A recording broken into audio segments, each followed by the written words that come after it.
They admired him for always being available, always answering, always helping. But no one noticed. He was slowly disappearing from his own life. In today's story, this isn't about being rude or selfish. It's about the quiet power of saying no and what happens when someone finally stops being available to everyone. Ethan was known as the dependable one.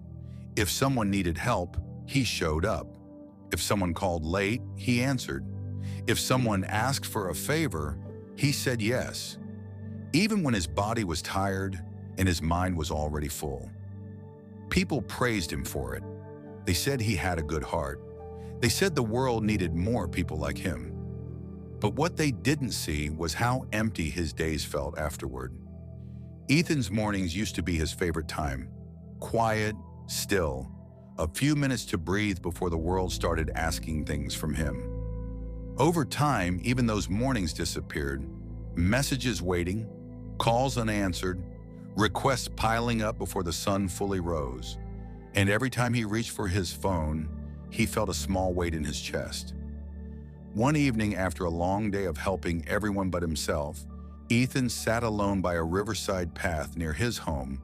The water moved steadily forward, never rushing, never stopping. He realized something painful in that moment. His life wasn't moving forward at all. It was being pulled in every direction except his own. The change didn't happen loudly. There was no argument, no dramatic speech. The next time his phone buzzed, Ethan paused. For the first time, he asked himself a simple question. Do I actually have space for this? And quietly, he chose not to answer. At first, the silence felt uncomfortable, almost wrong. He expected guilt to crush him, but instead, something else appeared, relief. The next day, he said no again, not with excuses, not with anger, just honesty and calm. Some people were confused. Some stopped reaching out. A few respected him more than ever. And slowly, Ethan noticed something returning. Time, clarity, peace. He began taking walks again, sitting without checking his phone, listening to his own thoughts instead of everyone else's needs. He wasn't less kind. He was simply no longer available at the cost of himself. Ethan learned something most people discover too late. You don't owe everyone access to your life. You don't need permission to protect your energy.